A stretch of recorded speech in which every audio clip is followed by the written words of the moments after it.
আসসালামু আলাইকুম উদ্দল মাই সাবস্ক্রাইবার, আশা করি সবাই ভালো আছেন।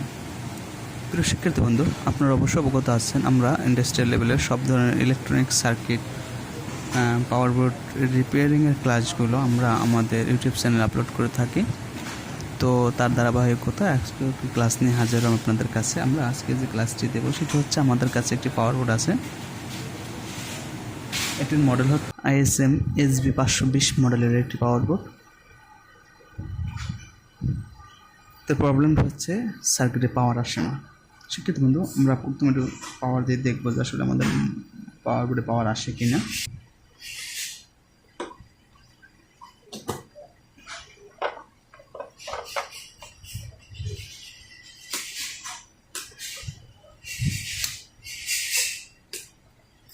দেখা যাচ্ছে কোনো পাওয়ার নাই, বাট আমার মেন পাওয়ার কিন্তু ঢুকছে।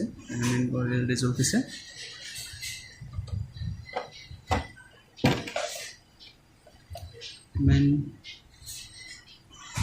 মেন পাওয়ার এলইডি জ্বলতেছে, অর্থাৎ আমার মেন পাওয়ার ঢুকছে। শিক্ষিত বন্ধু, আমরা দেখলাম যে সার্কিটে ডিসপ্লেতে পাওয়ার নেই, অর্থাৎ মেইন পাওয়ার ঢুকছে, বাট সার্কিটে মেন এলইডি জ্বলছে, বাট কিন্তু সার্কিটে পাওয়ার নেই, ডিসপ্লে আসতেছে না। তার মানে হচ্ছে আমার এই পর্যন্ত ভোল্টেজ আসছে, বাট আমার এসএমপিএস পাওয়ার সাপ্লাই অন হচ্ছে না। এটা হচ্ছে আমার প্রবলেম। তো আমরা কাজ করবো কোন জায়গায়? শিক্ষিত বন্ধু, এখন আমরা কাজ করবো কোথায়, এটা হচ্ছে আমাদের question.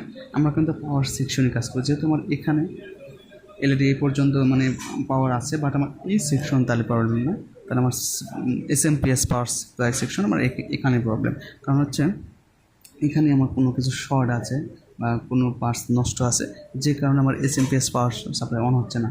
SMPS power supply on না হওয়ার একটি কারণ হচ্ছে, আপনার সাইকেলে যদি শর্ট থাকে তাহলে আর এসএমপিএস পাওয়ার সাপ্লাই আপনার অন হবে না।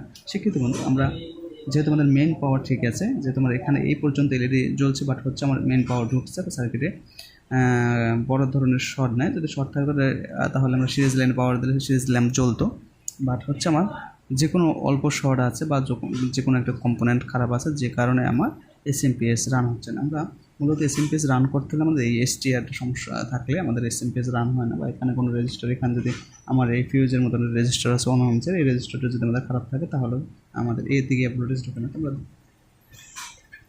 রেজিস্টারটা আমরা দেখবো, আর রেজিস্টার চেক করতে হলে যেহেতু অল্প হোমসের অন হোমসের, আমরা মিটার বারজারি সিলেক্ট করবো। বারজারি সিলেক্ট করে দেখবো যে আমাদের এই রেজিস্টারটা ভালো আছে কিনা। দেখতে পাচ্ছি যে আমার রেজিস্টার ভালো আছে, বাট আমার রেজিস্টার ভালো থাকলে তাহলে আমার এই সেকশনটা আমার অফ আছে। এখন আমরা এসটিআরটা দেখবো যে আসলে আমাদের এসটিআরটা ভালো আছে কিনা। শিক্ষিত বন্ধু, আমরা দেখতে পাচ্ছি যে আমাদের এসটিআর, এই দেখেন এসটিআর লেগগুলো হয়তো বা ভেঙে গেছে। দেখেন কেন ভেঙে গেছে, হচ্ছে আমাদের সার্কিট কিন্তু, আমাদের পাওয়ার সার্কিট কিন্তু মেশিন চলাকালীন অবস্থায় কিন্তু ভাইব্রেট করার কারণে আস্তে আস্তে এই লেগগুলো ভেঙে যায়, যে কারণে হচ্ছে আমাদের এই এসএমপিএস পাওয়ার সাপ্লাইটা রান করার জন্য যে ভোল্টেজ দরকার, এসটিআরটি নষ্ট থাকার কারণে এসএমপিএস পাওয়ার সাপ্লাইটা অন হচ্ছিল না, যে কারণে আমাদের সার্কিটে পাওয়ার আসছিল। তো সেক্ষেত্রে এভাবেই আমরা স্টেপ বাই স্টেপ আমরা আমাদের স্টুডেন্টদের শিখিয়ে থাকি। তো আজকে এই পর্যন্ত, সবাই ভালো থাকবেন, সুস্থ থাকবেন, আল্লাহ হাফিজ।